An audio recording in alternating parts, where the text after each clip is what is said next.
My wife cheated and got pregnant by the town vet while her pastor parents covered it up, so I flipped the script and exposed everything with one move.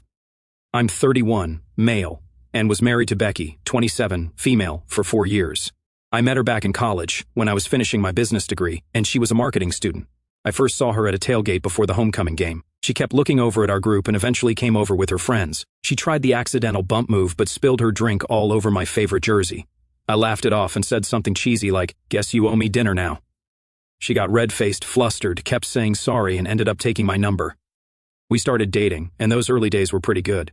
We'd stay up late talking about all kinds of stuff. Her growing up with strict religious parents, me losing my dad at 15 and helping mom keep our family farm going. We'd hang out in my truck, looking at stars and making plans. She'd sketch house designs while I talked about farming stuff, which somehow didn't bore her to death. After dating for 2 years, I proposed at her favorite spot by the lake. I spent a lot on a ring that made her cry when she saw it. That night, she told me she wanted to have my kids someday. Fast forward, and I thought I had everything. A solid marriage, my own farm, and a future I worked hard to build. Nothing was handed to me. Every cent came from working 70-hour weeks, taking out loans, and making smart investments in equipment and land. I turned 40 acres of poor soil into a productive operation that made nearly $300,000 last year. I had no problem giving Becky the life she wanted. When we got married, we both said we wanted the same things: kids, family, the works. But about a year in, Becky started saying, "Let's wait on the kids thing."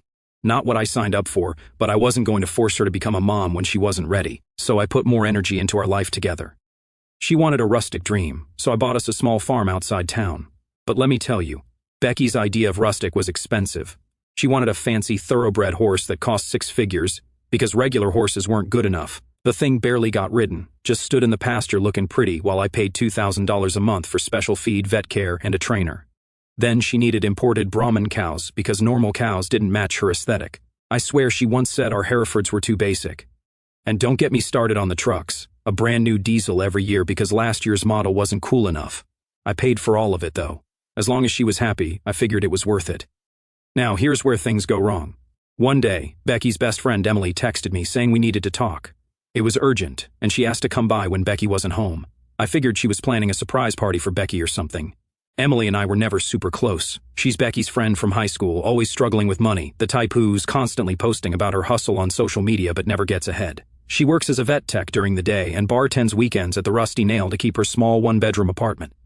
Recently, she'd been dropping hints about wanting to start a small business, some kind of organic pet food thing.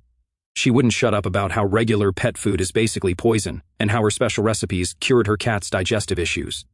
A couple of months back, she asked if I'd consider investing in a startup or if I knew people who might.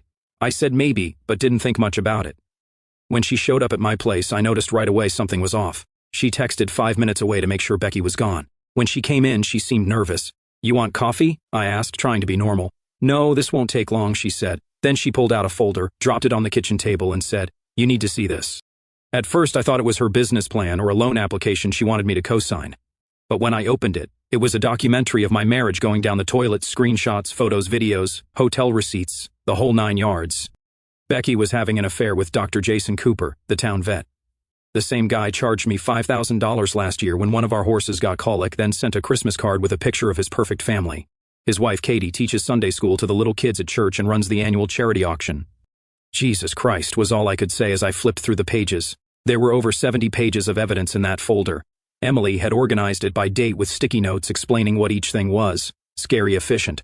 The pictures were graphic. There were timestamps showing them together in hotels when she was supposed to be at her mom's helping with the church fundraiser. Security cam footage from our driveway showing his truck arriving 20 minutes after I left for a 3-day trip to look at a combine in Nebraska.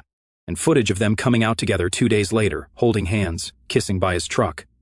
There were screenshots of hundreds of texts between them going back 8 months. "Can't wait till he leaves again. Don't worry, baby, he doesn't suspect a thing." Reading that felt like getting kicked in the chest by one of those Brahman cows she had to have. Every time Becky went on a girls' trip, she was with him. Every time I drove to another state to get farm equipment, they'd be at my house, in my bed. The security footage showed his truck at our place overnight at least 11 times while I was away. There was a receipt for a hotel in Memphis from a weekend she told me she was at a girls' spa retreat with Emily and 2 other friends. Funny thing is, Emily was in the Bahamas that weekend. I remember because she posted 50 beach pictures on social media. And here's where things get worse. She's pregnant, not with my child, but with the vet's. I took her to the doctor because I was worried something was wrong. Meanwhile, she's sending him selfies with captions like, "Your baby is making me sick today and can't wait to tell him it's his so he'll stop asking for kids." There was a screenshot of their conversation from 3 weeks ago. Her, "I think I'm going to have to tell him soon," starting to show a little. Him, "What are you going to tell him?" Her, that it's his, obviously. He's been wanting kids forever. He'll be so excited he won't even do the math. I had to walk outside after reading that. I stood in the yard for 10 minutes trying not to puke or punch something. The audacity, she was going to pass off another man's kid as mine, all while probably still cheating with its real dad. When I came back in, Emily was sitting at the table, scrolling through her phone like she hadn't just destroyed my life. "How long have you known?" I asked. She put her phone down. "Suspected for about 6 months. Had proof for maybe 3. It took a while to gather everything." "Why now? Why tell me?" That's when Emily dropped the real reason. "Look, I know this is messed up," she said, not making eye contact, "but I need to get out of this town, start fresh. That business idea I told you about, I've got everything planned out. All I need is some capital." I stared at her.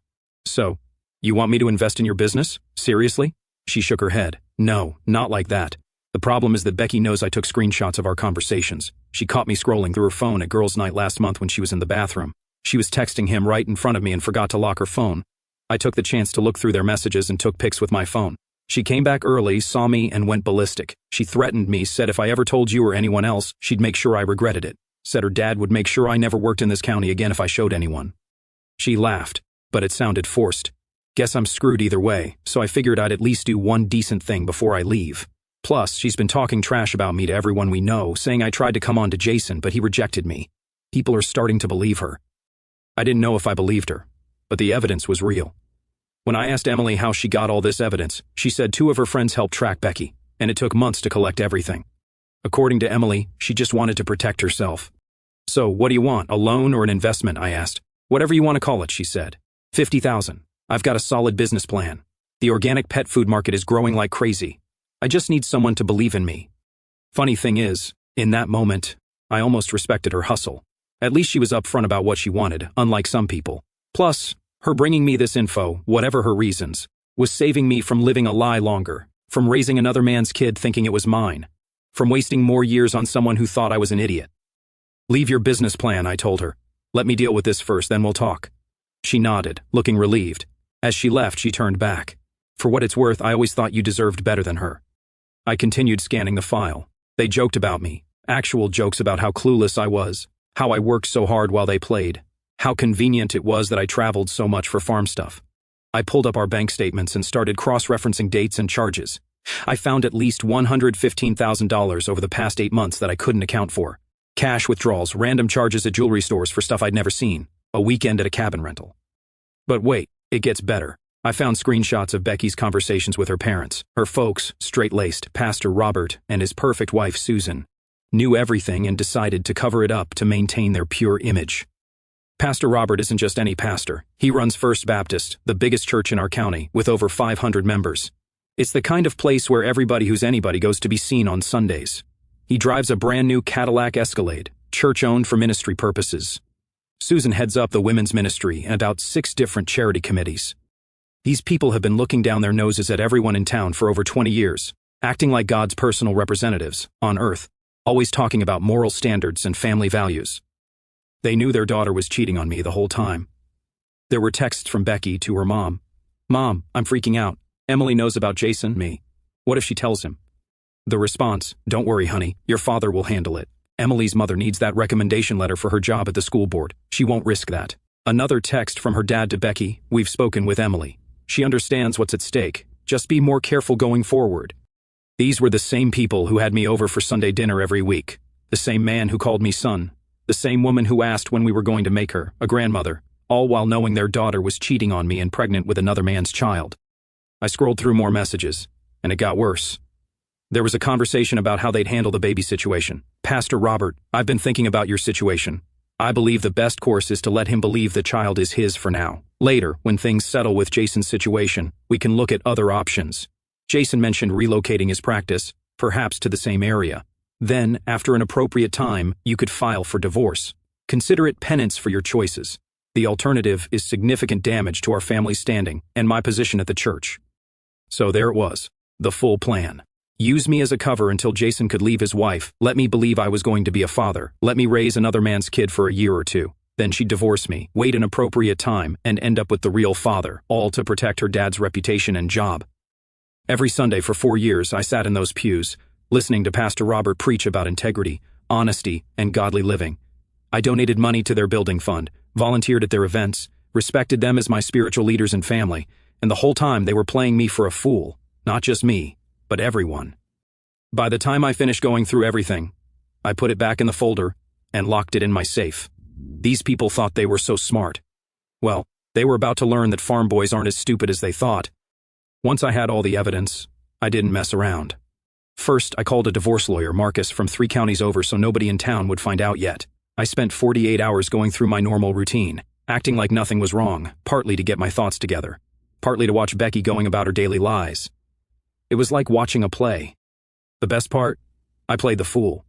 I even sat through Sunday dinner at her parents' house the day after finding out. Pastor Robert said grace, asking God to bless this food and this family. The whole scene was almost funny. On Monday morning, I made the call. I told Becky I had to check on a field with irrigation issues, drove 40 miles to a Starbucks in the next county, and called from the parking lot. Marcus asked if we had a prenup. We didn't, but our state doesn't do community property, which means Becky's only getting what she can prove she contributed to. Since she spent more than she ever earned with her failed online boutiques, that ain't much. Plus, the farm was bought by me, which is protected in divorce. So she'll be left with no house, no land, no money. Just a pile of debt and a baby that isn't mine. With infidelity this well documented, Marcus told me, and the pregnancy provably not mine, we're in an excellent position. The court doesn't look kindly on this kind of deception. He walked me through the process: filing, temporary orders, discovery, potential settlement. He told me to gather financial records, account statements, property deeds, anything showing what I owned before marriage and what was acquired during. I printed bank statements showing withdrawals that matched hotel reservations. I even had recordings of her phone calls, all legal in our one-party consent state. My lawyer was practically high-fiving me over the phone. With this much proof, Becky wouldn't get a cent beyond what the law says she has to. In fact, given the circumstances, we might be able to go after her for fraud. The deliberate misrepresentation of the paternity issue alone could constitute legal fraud, not to mention the misappropriation of marital funds to finance the affair. While my lawyer got the paperwork going, I quietly moved most of our liquid assets into accounts only I could access. Not all of it, but enough that if Becky tried to clean out our joint accounts, she wouldn't get much. Then I called a real estate agent, Rick, who specialized in agricultural properties. He came out, checked the operation, and gave me a number 30% higher than I expected. Land values in our area had shot up due to commercial development nearby. It's ready to sell the second the divorce goes through. I also started looking at places 500 miles away. I found a nice cattle operation in Montana, going for less than what my place would sell for. Better water rights, more acreage, newer house. I put out a few feelers, made some calls. Nothing definite, but good to have options. The worst was when Becky started dropping hints about the pregnancy, turning down wine at dinner, commenting about feeling nauseous in the morning, buying saltine crackers, all theater for my benefit, laying the groundwork to tell me I was going to be a dad. One night she cuddled up on the couch talking about our future, how maybe it was time to revisit the kids' conversation. I sat there nodding, saying all the right things, feeling nothing. Maintaining the act was exhausting but oddly satisfying. Every lie I caught her in, every fake smile I returned, every knowing nod at her stories reinforced that I was doing the right thing. Marcus called with updates every few days. The paperwork was coming along. He'd found legal precedents to help our case. He'd lined up a process server experienced with difficult situations. How do you want to handle the service, he asked. Privately at your home or somewhere public? Your call. That's when I started thinking about Thanksgiving. Every year, we do a big service at her dad's church, then dinner at her parents' place. Their huge house would be filled with relatives, church members, and close friends. The perfect stage. I had a long talk with my farm manager, Mike, who'd been with me for 3 years. Solid guy, totally trustworthy. I told him I might need to be away for a while and asked if he could handle things if I had to leave on short notice. Mike nodded. Whatever you need, boss. Everything will be taken care of. 2 weeks before Thanksgiving, I met Emily at a diner 2 towns over. I slid an envelope across the table with a check for $225,000. Half now, half when the dust settles, I told her. Show up for Thanksgiving dinner like nothing's wrong. You're still invited, right? She nodded. Susan called yesterday to confirm. I think they're worried I'll blow everything up if they uninvite me. Good. Just act normal and get there early. She nodded. Jason and Katie will be there too, Susan invited them last month. Even better. Having the vet and his wife there would make it perfect, the whole cast in one place. 2 nights before Thanksgiving, I was with my buddy Tom in his garage while he worked on his Harley. We've been friends since high school. He's the only person I told about the situation. Man, just serve her the papers at home and be done with it. All this isn't necessary, he said. It's not about drama, I told him. It's about consequences. These people think they can do whatever they want and walk away clean. Not this time. Tom shook his head. Your funeral, man. Just don't expect me to help you hide the bodies. I laughed. No bodies, just well-deserved public humiliation. Thanksgiving. This wasn't just any Thanksgiving in our town at First Baptist. It's practically a second Christmas. Pastor Robert does a big harvest service in the morning, complete with the church decorated with hay bales and corn stalks. Everyone who's anyone shows up. Then the inner circle gets invited back to the pastor's house for dinner. We're talking 30 to 40 people crammed into their dining room and living room. Susan spends a week baking, though most of it is catered from an upscale place in the city, and she pretends she made it all. Church elders, big donors, family members, and a few special guests they're trying to impress or recruit. Every year, it's the same routine. We show up early to help set up, which means me hauling chairs and tables, while Becky and her mom gossip in the kitchen. Pastor Robert makes a big show of carving the turkey, then gives a long blessing that's basically a second sermon. 3 days before, I confirmed everything with Marcus. The paperwork was ready, multiple copies. One for Becky, one for her parents, and extras just in case. All organized in separate envelopes. The process server, Derek, was booked for 2 o'clock in the afternoon, right when dinner would start. I called Emily to make sure she was on board. Everyone's still expecting me there, she confirmed. Susan called yesterday to finalize numbers. Said to be there at 1:30. Perfect. Act normal and make sure your phone is charged. Why? Are you going to need me to do something? No, but you'll want to record what happens. Trust me. The day before Thanksgiving, Becky was running around, baking pies we'd pretend she made from scratch. They were from the bakery in town, just transferred to her pie plates. Can you pick up my dress from the dry cleaner? She asked. And we need to leave by 8 tomorrow to help Mom set up. No problem, I said, taking the ticket. Anything else we need? She thought for a minute. Maybe some flowers for the centerpiece. Mom always loves when we bring flowers. Sure thing. I headed into town, picked up her dress, and stopped by the florist. I ordered the most expensive arrangement they had. When the florist asked if I wanted a message, I smiled. No message. The flowers will speak for themselves. That night, I packed a small overnight bag and hid it in my truck. Enough clothes for a few days and some cash. I'd booked a motel 60 miles away. I could hardly sleep, like a kid on Christmas Eve, except instead of presents, I was waiting to deliver a nuclear bomb to my cheating wife and her hypocrite family. Thanksgiving morning, I woke up early and put on my best suit, the one I save for weddings and funerals. Seemed appropriate. Becky spent an extra hour on her hair and makeup, put on that new dress, tight enough to show off the barely there baby bump she thought I hadn't noticed. The service at church was the same as every year. Packed house, 600 people crammed in. Pastor Robert gave his sermon about gratitude and family, looking at me several times as he talked about the bonds that tie us together and the sacred trust between husband and wife. I bit the inside of my cheek to keep from laughing. God sees our hearts, he thundered. He knows our true intentions. There is no hiding from his sight. After the service, there was the usual mingling in the lobby, handshakes, hugs, small talk. Pastor Robert worked the room like a politician. Susan flitted around, handing out leftover programs and reminding the special guests about dinner. I spotted Emily by the coffee table, checking her phone. When she saw me, she gave a small nod. All systems go. People started arriving at the house around 1 o'clock. The usual crowd. Church elders and their wives. Becky's brother and his family. Her grandmother from the fancy retirement home in the city. A couple of cousins and the special guests.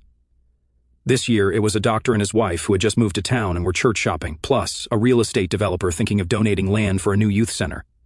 By 1:45, everyone was there, milling around with non-alcoholic drinks. Baptists don't drink where other Baptists can see them. I kept an eye on the door and my phone, waiting for Derek's text. At 1:55, my phone buzzed in position 5 minutes. I took a deep breath and started guiding people to their seats. Pastor Robert wants to get started, I announced. Everyone, find your name cards, please.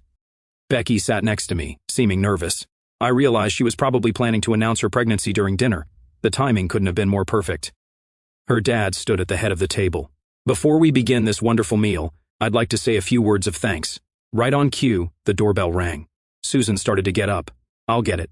No, Pastor Robert waved her down. You sit, I'm sure it's just a late arrival. He headed for the door, still wearing his carving apron. I heard him say, I'm sorry, We're in the middle of a family dinner. Then Derek, clear and professional, I'm looking for Rebecca Mitchell. A pause. Then Pastor Robert called out, his voice strained. Becky, there's someone here for you. The room went quiet, all eyes on Becky as she stood up, confused. She walked to the door where her father stood with a stone face, Derek holding several envelopes. These are for you. He handed her the largest envelope, and these are for Robert and Susan Johnson. He handed 2 more to Pastor Robert, who took them automatically. You've been served. Have a nice day, Derek said. Becky stood frozen. Pastor Robert looked like he'd seen a ghost. I leaned back and watched as she opened the envelope. The room went dead silent as she saw the first page, then looked at me. I stared back, calm as could be. No yelling, no drama, just facts. Her face went white, then red. What is this? She whispered. I believe the technical term is petition for dissolution of marriage, I said, loud enough for everyone to hear, along with evidence of adultery, paternity fraud, and conspiracy to deceive. There's copies for your parents too, since they're named as TO conspirators. Her dad was ripping open his envelope, scanning the contents with growing horror. Susan hadn't opened hers. She was staring at me like I'd grown a second head. I stood up slowly, making sure I had everyone's attention, then pulled out my phone and showed a video of Becky and Jason leaving a hotel, kissing in the parking lot. The timestamp was clear, 2 months ago, when she was supposedly at a marketing conference in Cincinnati. I've got about 6 hours of this stuff, I said, turning the phone so everyone could see, plus the texts, bank records, and, of course, the paternity test I'll be requesting for that baby she's carrying. Spoiler alert, it's not mine. That's when Katie, Jason's wife, stood up fast. What baby? What is he talking about, Jason? Jason looked like he might throw up. I can explain... Explain what? I asked, still calm. Explain how you've been sleeping with my wife, how you're the father of her baby, how her parents helped cover it all up. Pastor Robert finally spoke. This is outrageous. How dare you come into my home and make these accusations? I laughed. Actually laughed. Accusations? You've got the proof in your hands, Pastor. Page 12 has the text messages where you told Becky to be more careful and discussed how to handle the pregnancy. Pretty detailed for accusations, don't you think? The look on his face was worth every penny I'd spent. Becky was flipping through the papers. Where did you get all this? How did you... Then she saw Emily calmly recording everything on her phone. You did this. Emily shrugged. Guess your dad's threats didn't work as well as you thought. Katie had grabbed Jason's envelope and was reading through it, crying. 6 months? You've been doing this for 6 months? She looked at Becky, who couldn't meet her eyes, just stared at the floor. The other guests were frozen, some edging toward the door. I let the silence hang for a minute, then stood up. Happy Thanksgiving, everyone, I said. Becky, I'd say I hope the kid's healthy, but I'd be lying. And for the rest of you, maybe next time don't cover up someone else's mess. Especially you, Pastor. Isn't lying a sin in your book? Then I walked out, didn't look back, didn't need to. I could hear the chaos starting, Katie screaming at Jason, Pastor Robert trying to restore order, Susan crying, someone knocking over a chair. I kept walking to my truck. By the time I hit the highway, my phone was blowing up, texts from Becky. How could you do this? We need to talk. I'm sorry, please come back. Voicemails from her dad, ranging from threatening to pleading, even one from Susan, sobbing so hard I could barely make out the words. I turned my phone off and kept driving. The motel was waiting, and after that, a new life far away from this mess. Emily texted me later that night when I briefly turned my phone back on. Holy mess, it was chaos after you left. Jason's wife threw a gravy boat at him, caught him right in the forehead. When can I get the other half of my money? Check your account, I replied, already transferred. Thanks for the show, worth every penny. She wrote back, best Thanksgiving ever. I had to agree. As I sat in that dingy motel room, I felt better than I had in months. No more lies, no more pretenders. Tomorrow, I'd call Marcus, check on the next steps. Tonight, I'd sleep soundly for the first time in weeks, knowing I'd served up the cold dish of revenge those people so richly deserved.